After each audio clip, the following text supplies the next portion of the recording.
All right, good morning, listeners. Welcome to the OMCast, the show where we get real, authentic, and weird. Today's special guest is the one and only Tim Jonhston. And for, I was gonna say, Tim, I feel like I haven't seen you in almost 2 years. Right. And like, I was just talking about this with TJ yesterday. It's like we have that friendship where you kind of like, we see each other and you press pause, and then however amount of time can pass, and then you just press resume when you see each other again. Mm-hmm. And I've known Tim since high school days, and he has also supported me in all my endeavors, from being in a punk rock band to Later by the Day. Yes, network marketing, and now like Just Two Guys, and all the things that I've pursued. He's always been like in my corner. So it's really cool to have Tim on the show today. Dude, so I was going through a cabinet yesterday, and I just found like all these business cards just from like the past 10 years, and I found every single business card from like one word to just Two Guys. Yes, one word too. And like everything that you've done along the way, just all your business cards, I found them all. So dope. Those are collector's items, by the way. Yeah. You guys hit up Tim. He'll put them on eBay in a couple of years. Dude, just wait. It'll be worth something. Just wait. There's a huge demand for them, from what I've heard.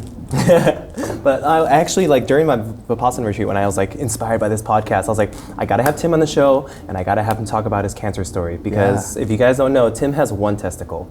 Right? I do. He has only one. He has only one testicle. He had cancer. What was it, in high school?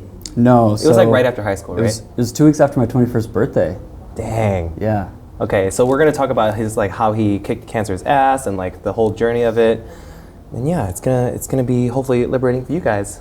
Yeah, absolutely. Yeah, so maybe you can kind of just start with like when it happened, or when you realized that you were diagnosed, and how you felt. Yeah, man, it was like I said, it was 2 weeks after I turned 21 where I was like actually diagnosed with cancer.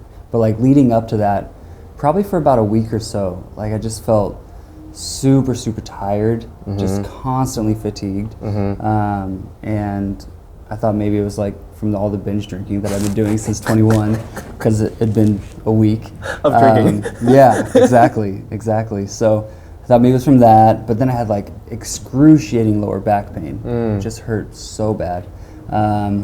And then, of course, like my left testicle just swelled up. It was just like twice the size of my right testicle. And I was like, that'd be okay, concerning. This is not really normal. But it just happened. And so you went to the doctor from all the pain. You're like, I need to get checked out. I mean, well, so of course, what's the first thing you do when you have all these symptoms? Look up Google. You start going on Google and you're like, What's wrong? WebMD, and you're like, oh, I have cancer. Great. So then you just start reading everything about testicular cancer. And then the mind goes crazy and you start worrying. Yep. So I remember calling my dad after work one day, and I'm like, Dad, just want to call and let you know I have cancer. And he's like, what? And I'm like, yeah, WebMD told me I have cancer. And he's like, well, you should probably go to the doctor. And I was like, I'm going to give it 3 days. If like the swelling doesn't go down, then for sure I'll like go to the doctor and get it checked out. So I ended up actually calling that day, because I knew that like I wasn't going to be able to get in the next day. I think it was like a Thursday or a Friday. So called, he was out of town, and I was able to get in like Monday or Tuesday the following week. So gave myself the 3 days. Nothing changed. Still terrible Excruciating back pain.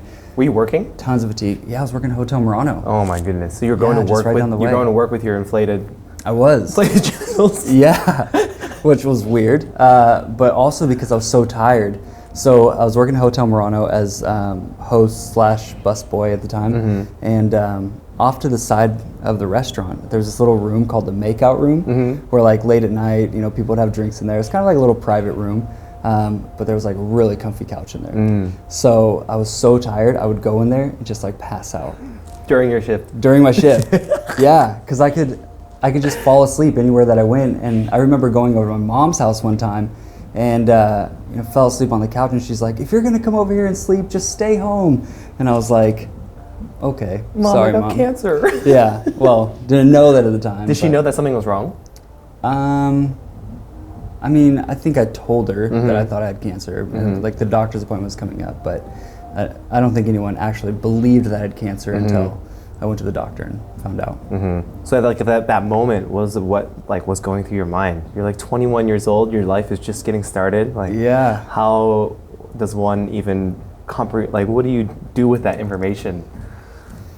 unfortunately, it was just so many nights of just on the internet reading, which is terrible. And like, of course, you probably should not do that. Don't take WebMD at face value. Just like all the fears just coming in, right? And you're like, oh my God, this is it. Yeah, I never was really like scared that I was gonna die or like. So you knew for sure that you weren't gonna die. Yeah, no, I was never worried about that. That's awesome. The great news is with all that WebMD reading and everything is that the survival rate and the cure rate of testicular cancer is like 99%. You just got to get it removed, right? Yeah. Well, I did get it removed, but then it spread. So there was really? that. After that? Yeah. Because I remember Tim posted a picture on Facebook of like whatever the actual testicle. This mess. It was so gross. Yeah. I thought for sure I was going to get like flagged and banned, and like they were going to remove my photo, but it's still there on my Facebook today. You can go and take a look at it.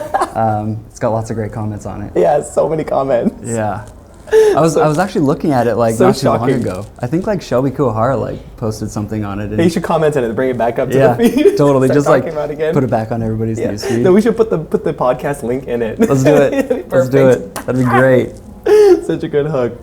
So after that, were you just went straight in and went to chemo? Like what happened after that? No, so the day that I went into the doctor, so this was also kind of the in-between time where I was going through to my pediatrician forever, like saw him till all the way through high school. And then there's a couple years where you don't really go to the doctor because you're like, I'm 19, 20, 21. Yeah, I'm healthy, there's nothing wrong with me. Yeah, it's fine. Yeah. So then I had to go and find a doctor, like a primary care doctor, one that I'd never been to before, and set all that up.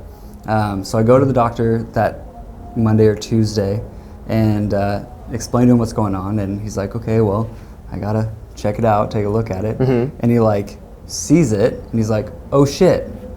And I was like, that's comforting. Yeah, thank you.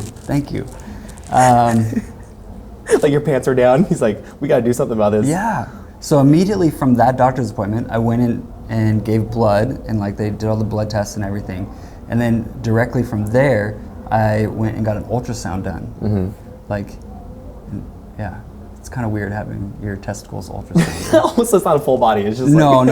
It's like the pregnancy thing, yeah? Yeah. But on your testicos. Was it cold? It was cold. It was super cold, all that jelly. I feel bad for women when they have to go into all that, and because it was chilly. It was. But yeah, so that was really awkward. And of course, the ultrasound tech could not share any information. She sees everything up on the screen, and I'm like, so tell me, what are we looking at here? How much time do I got? Right. Even during then, after that, during all that diagnosis part, were you freaking out, or you're like, no, this is?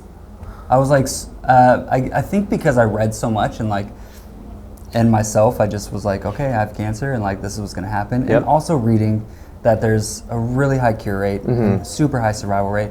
It just never really crossed my mind that this was gonna be the end. Right. So. Yeah, for all of you guys that don't know Tim personally, people are always telling me that I'm the super joyful, happy guy, but Tim, I feel is tenfold of happiness. I think happiness, I think of Tim's smile. So for you to maintain that, balanced mind during something like that, I feel I would flip my shit. Yeah. But then again, if I haven't experienced it, so. Right. Well, and at 21, I had so many great people around me, and I don't know, it just never was an option. So,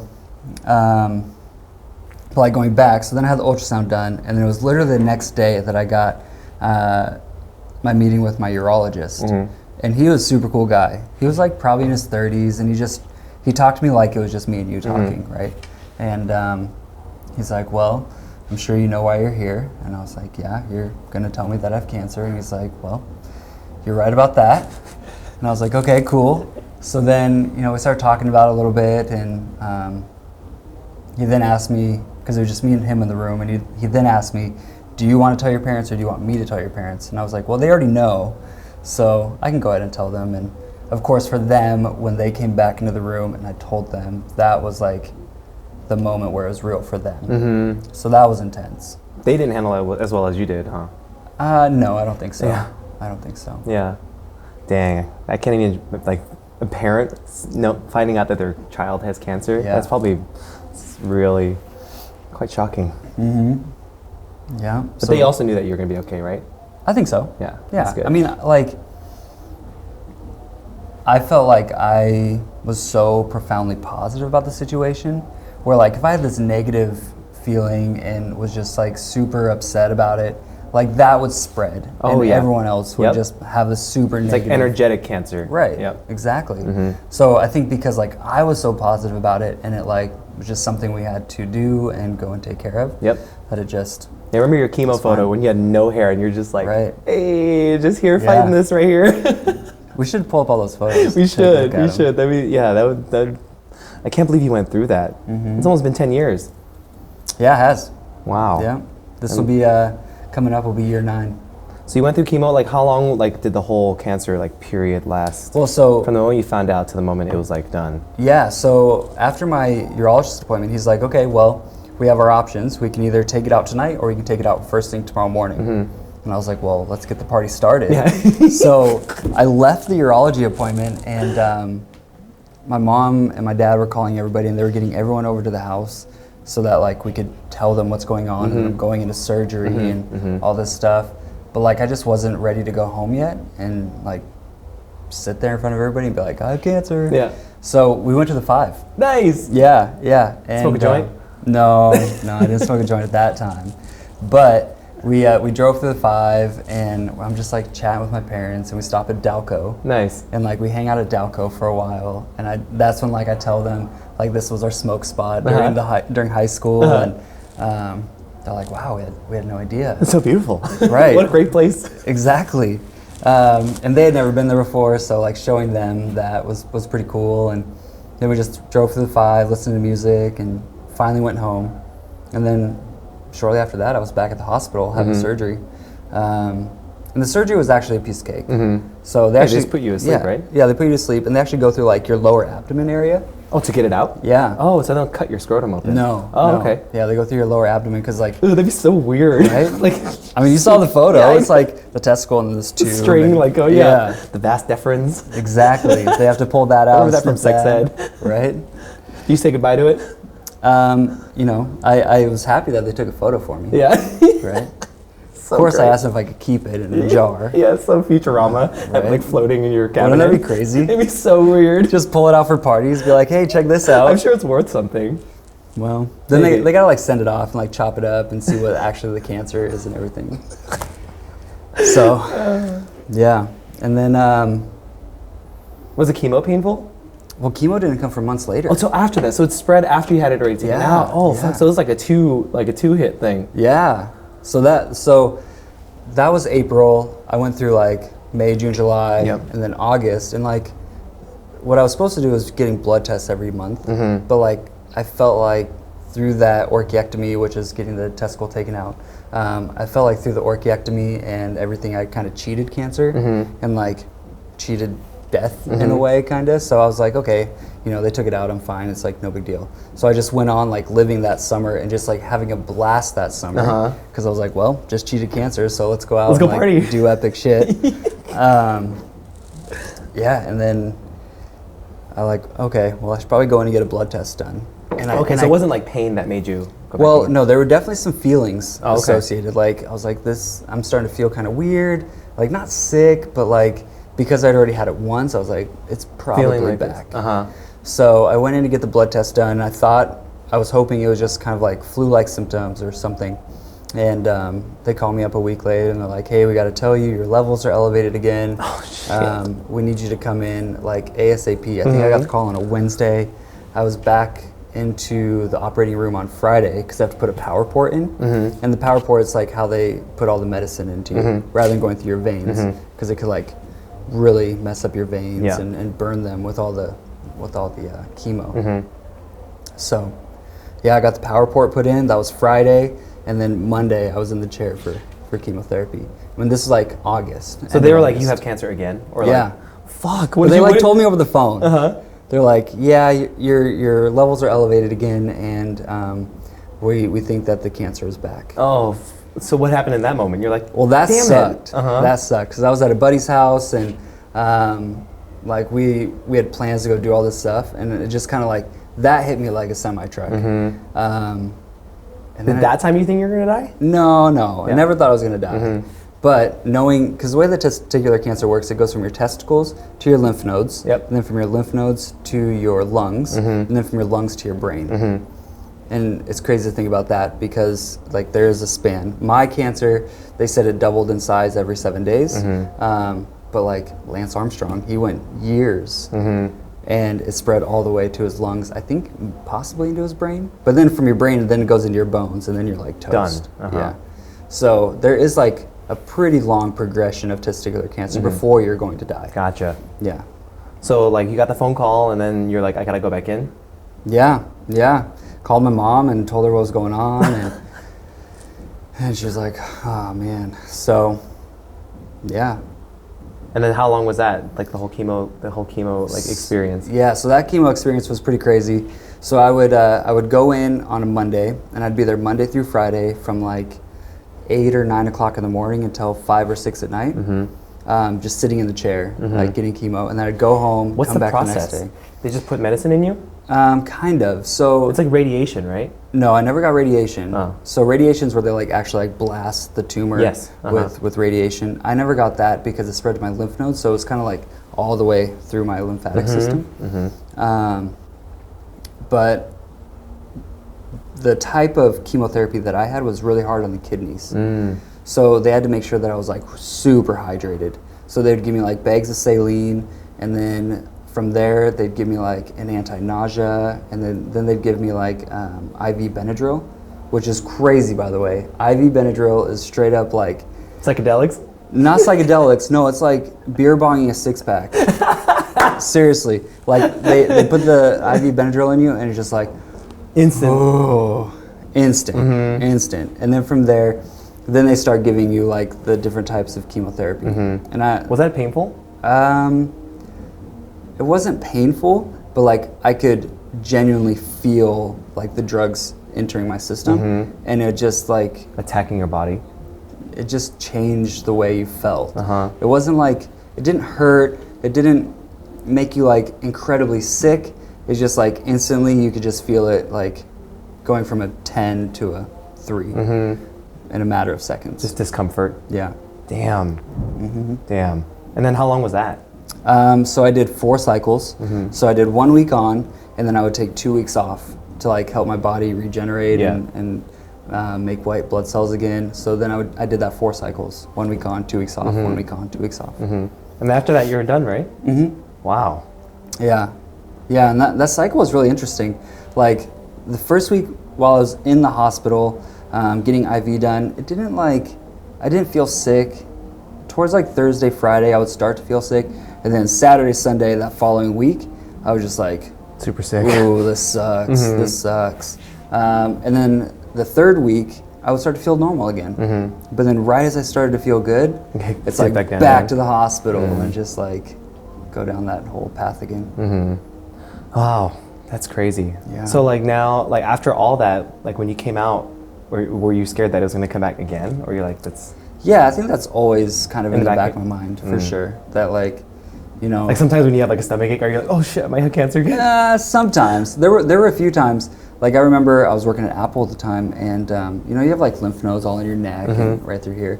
There was one time I was like at work, and I was just kind of like rubbing my neck a little bit, and I felt in a large lymph node, and I was like, oh no. So like instantly called the doctor, went to my oncologist, and had him check it out. Luckily, they gave me antibiotics, and it went away. But it was pretty hard. It was kind of like a marble size, and it was like pretty solid. Yeah, that would raise concerns for sure. Yeah, so that freaked me out. And like even last week, I had a lymph node that was really kind of sore and solid on this side, but it's just keep on allergies living, right? can make it happen. I mean, anything can make your lymph nodes go haywire. Yeah. But yeah, I don't really worry about it as much. That's good. Anymore. That's good. I feel like you're just like truly, just lived such a good life this whole life, you know? Yeah. And like you can't let something like that. Totally. Yeah. I mean, if you're gonna like constantly think about it and have anxieties about it and worry about it, then it's like It literally creates it, right? You like create it with the way like toxic thinking. I mean, they call it a disease, a dis-ease, right? Body's not at ease. Mm-hmm. Yep. Yeah. So how do you feel like about life after all that? Were you like, okay, now it's like now you truly? I feel like you've already seized the day. Always, that's like kind of like your the way you do life. But did it give you like a new like zest? You know, a new appreciation for? I think so. There was like a couple years where I wanted absolutely nothing to do with cancer. Like I didn't want to be a part of the community. I didn't want to like have my name associated with it. Like I just wanted to be done with it and like go on with life. And I think, you know, kind of in those years I maybe like rebelled a little bit and partied pretty hard and things like that. But then it was like 23, then I found Camp Good Times. And then I just started going to Camp Good Times, and that just opened Share what up. Camp Good Times is. Yeah, so Camp Good Times, it's something that Tim's really passionate about. Oh, I love it. It's like his favorite thing. It's literally the best time of the year. Camp Good Times is a yearly kids summer camp for kids who are aged 7 to 17 who either have cancer or who are a sibling of someone who has cancer. And they can come and they have a full week away where they actually get to experience summer camp and be away from the hospitals and doctors and their parents because kids who have cancer are constantly like have helicopter parents. I mean, that's just how it goes. So they're able to get away and meet like other kids. Because when you're a kid with cancer, it's like, how many other kids do you know who are in share the same that? boat as you? Yeah. Right. So, yeah, so I've been doing that for 5 years. It's incredible. It's literally the best time. Yeah, I can see like when you post about it, it's like that is what brings you so much joy. Yeah, like absolutely. True fulfillment. It's like being able to like gone through it and then help children to like inspire them to know that they can make through it too. Totally. Yeah, and there's like some really hard times that come with Camp Good Times. Like just this year, we had 2 kids pass away from cancer, which is unfortunate, and then a couple kids who were in my cabin this last year were re-diagnosed, which is unfortunate. But it's like I see a lot of like what I went through in them because they just have this profound outlook on life because of Camp Good Times and everything that it's showed them. Yep, it's a support system, like a real support system. That's so cool. I'm so glad you do that. Yeah, I love it. I bet like just makes your heart sing. It's awesome. Yeah. I mean, it's like I said, it's literally the best week of the year, and I plan my summers around it. And like everyone just knows that I go to camp for 10 days, and I'm off the grid, and I'm like not on my phone, and just getting to hang out with these kids. Yeah, just be present with them. It's like your own little Vipassana. Totally. That's so cool. Totally. Yeah. And disconnect. Wow, that's amazing, Tim. Yeah. I didn't know all the details of your story. That is like so intense.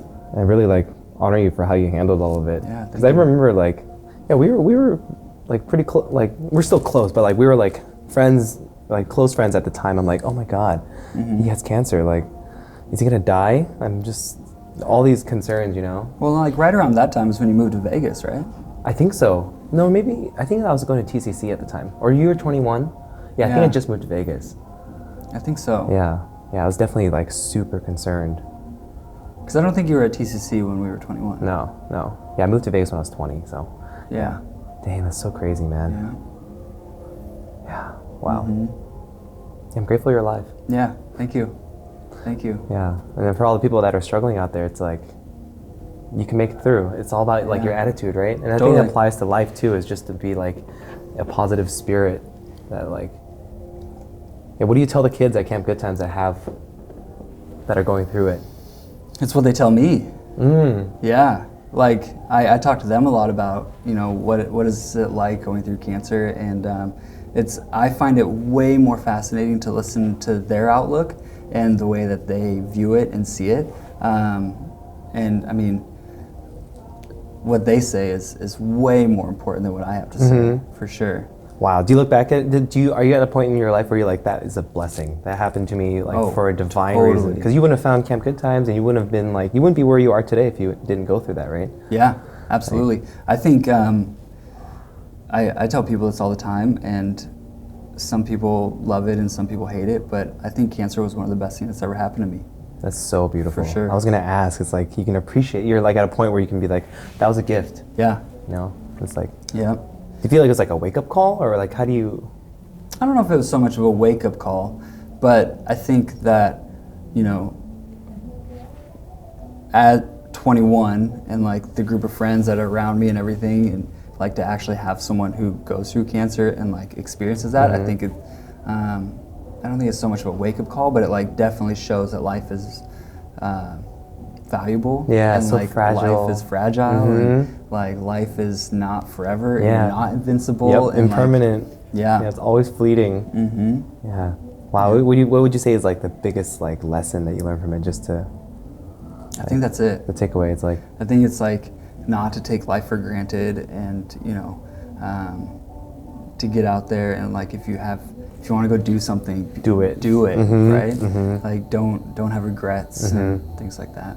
That's awesome. That's Yeah. so inspiring, man. Go out and do epic shit. Mm-hmm. Epic shit, always. Yeah. Always. That's so cool, man. Mm-hmm. So do you still think about it today? Yeah, for sure. Yeah. Do you ever have like nightmares I about still it? wear my Livestrong I bracelet know. I every saw day, that. I saw that. Right? Yeah. Yeah, No. I remember when did these come out? I remember when I was like in elementary when these came out. Is this the same one? No, I've had I've had a few. Uh-huh. They break, and then I have a couple extra at home. I think I have like a whole bag of 10. Nice. Yeah, just in case. But I don't know, when did these come out? A long time. When Lance Armstrong, that's like his whole campaign, right? It was. A lot of people still give me a lot of shit about wearing this. Why? Because they have such a heavy association with the Livestrong Foundation and Lance Armstrong. And like Lance is not a part of the whole foundation anymore because of everything that he did with like his blood doping and cycling and all that. Mm-hmm. But the Livestrong Foundation is still like alive and kicking and like still providing a ton of support to cancer patients. So I'm still all about it. It's like, why not support that? Yeah, of course. Like you weren't supporting Livestrong because of Lance Armstrong. You were supporting Livestrong because of the cancer. Yes, exactly. Yeah, do you have like nightmares about it still, or like? No, you like, no, I never have nightmares about it. That's good. Yeah, Wow, that's crazy, man. yeah. Do you want to talk about like some plant medicine? Wait, have you done? Well, no. I mean, in terms of like marijuana and cannabis through cancer.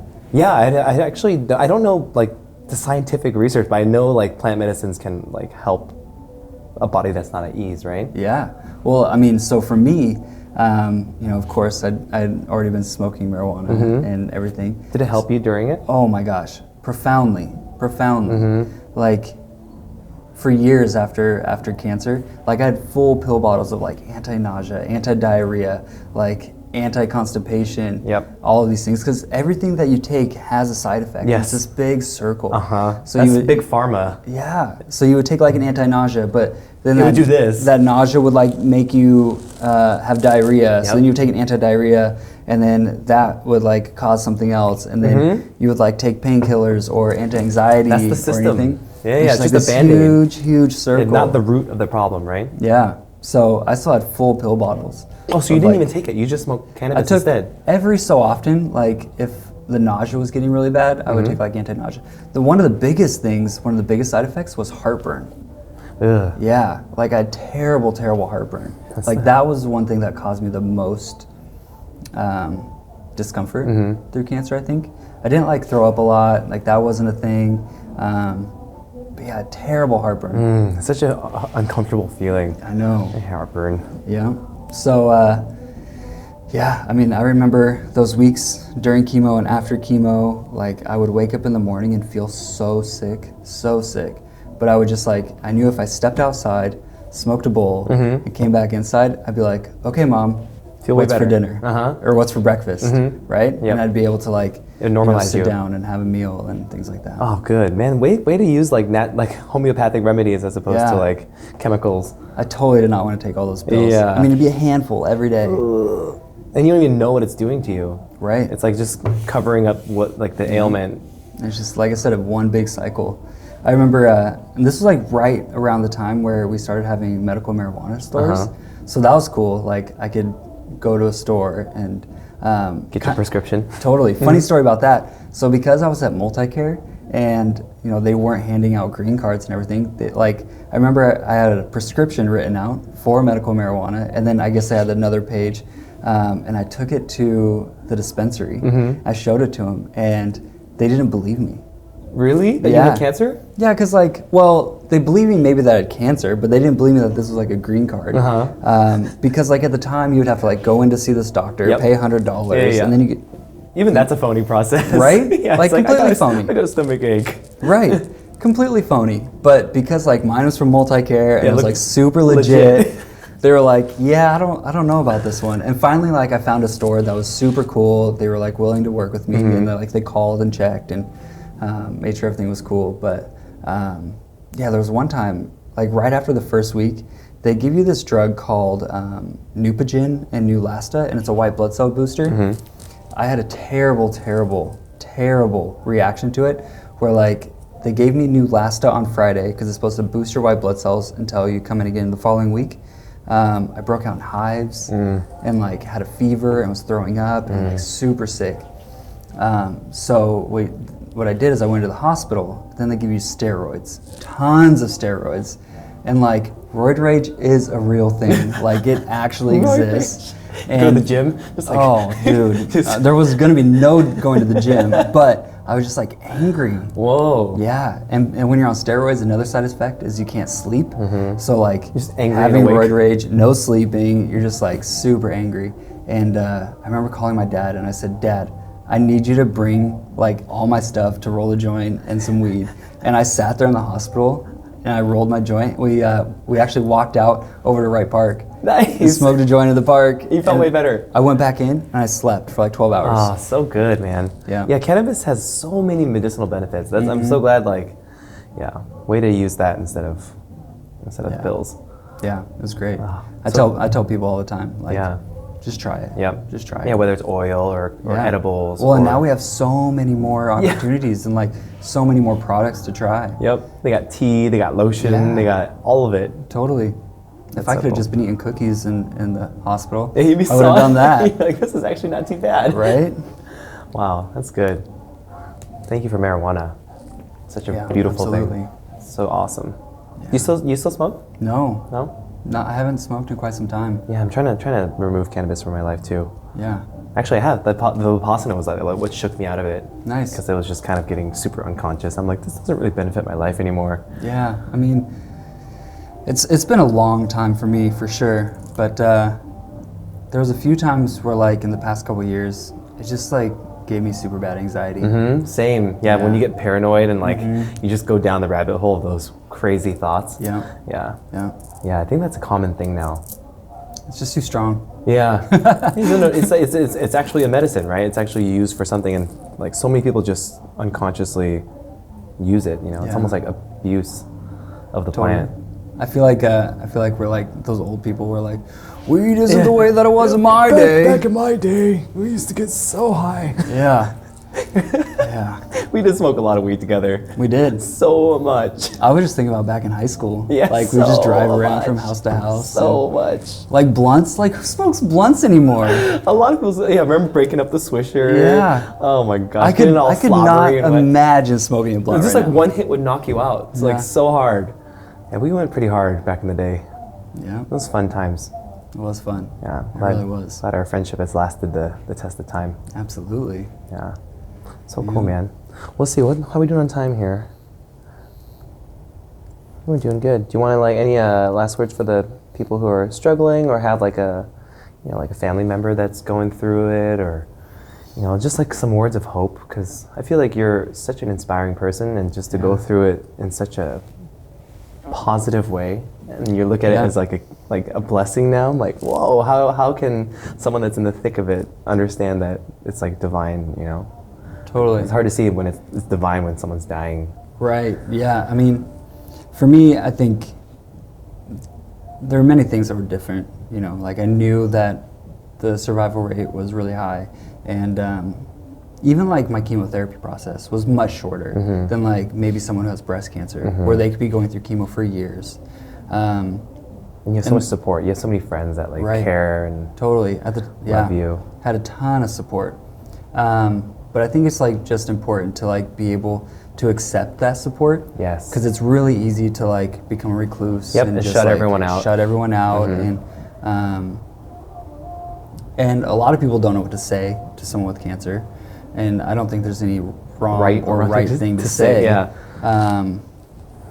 But just like to be able to accept the support and be there for someone, to just sit there and just hang out and. Even if you don't say anything, just to be there. Yep, hold that space is really important. And then I think another thing, like for me, when I took that couple years, I was like, I want nothing to do with the community. I regret that. I do. Like I didn't want it to be a part of my identity, but because now I look back and it's now such a huge part of my identity that I wish I didn't waste those years. I wish I would have just like jumped right in and started meeting other people, because they are really, really incredible people in this community. Yep. It's like your tribe. Right. Totally. That's incredible. Yeah. Thank you so much, Tim. Totally. And it's like such a cool story. I don't know. I don't think any of my other friends have like been through cancer. Like, and it's cool to see you on the other side of it. Yeah. I do think that there is something to do with the Asarco plant. What's and that? Like Asarco here in downtown Tacoma. Like when it came down back in the 80s, it like spread all this like really toxic. Oh, air in Tacoma? Yeah, here in Tacoma. So you think that's why you got it? I don't know if it's why I got it. It's a conspiracy.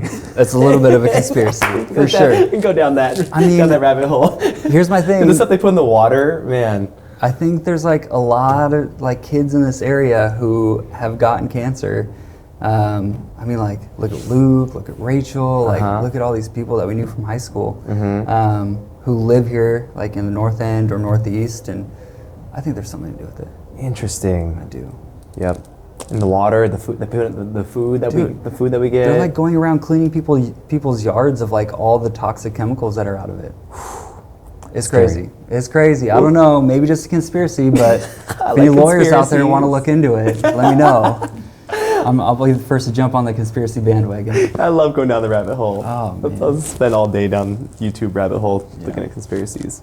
Well, cool, Tim. Thanks for taking your time out of your busy schedule to see me. It's been so long, and I'm glad that we can catch up, and hopefully this will inspire someone out there. Yeah.